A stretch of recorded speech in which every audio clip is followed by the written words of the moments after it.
UPSC civil services prelims exam ఇంకా 2.5 నెలలు time ఉంది ఈ పరీక్షకి. 2.5 monthsలో ప్రిలిమ్స్ సాధించడం ఎలా? ఇది చాలామంది అభ్యర్థులకున్న సందేహం. జాగ్రత్తగా ప్లాన్ చేసుకుంటే ఈ 2.5 monthsలో ప్రిలిమ్స్ సక్సెస్ అవ్వచ్చు. దానికి ఒకసారి మనం గమనిస్తే మనకి స్టాటిక్ సిలబస్లో polity, history, geography, economy, science and technology, environment, ecology ఇట్లా రకరకాల సబ్జెక్ట్స్ ఉన్నాయి.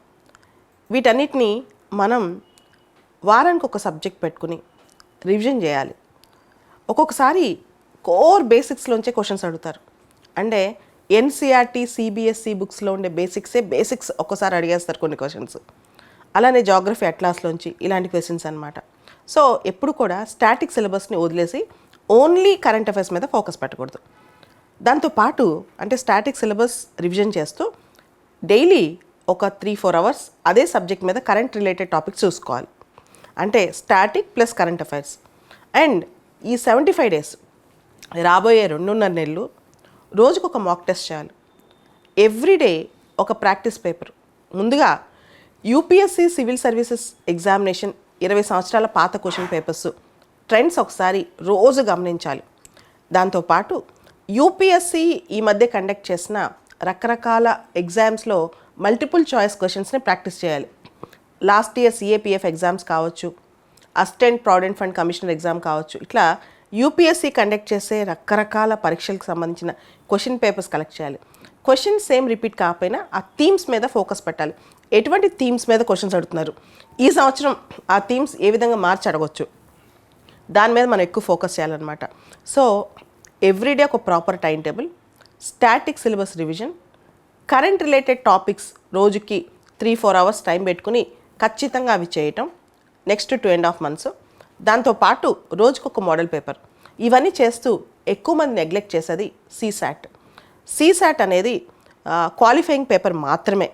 కానీ దీన్ని నెగ్లెక్ట్ చేస్తే మాత్రం లాస్ట్ 1 week ప్రాక్టీస్ చేసి వెళ్దాం, లాస్ట్ జూన్ నెలలో ప్రాక్టీస్ చేసి వెళ్దాం ఇలా అనుకుంటే తప్పు.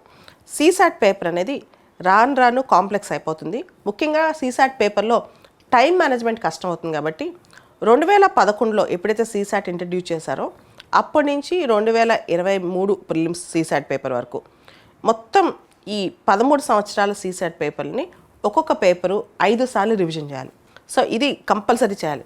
Repeated reasoning questions, repeated mental ability questions, repeated comprehensions అంటే కాంప్రిహెన్షన్ మోడల్స్ రిపీటెడ్గా ప్రాక్టీస్ చేయాలి.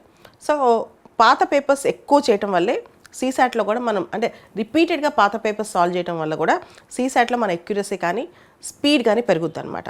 సో ఇవన్నీ ట్రై చేయండి, ప్రిలిమ్స్ ఈజీగా సక్సెస్ అవుతారు. అండ్ ప్రిలిమ్స్లో ఇంకొక టిప్ ఏంటంటే నెగిటివ్ మార్కింగ్ కనుక మనం మినిమైజ్ చేసుకోగలిగితే ప్రిలిమ్స్ పాస్ అవుతాం.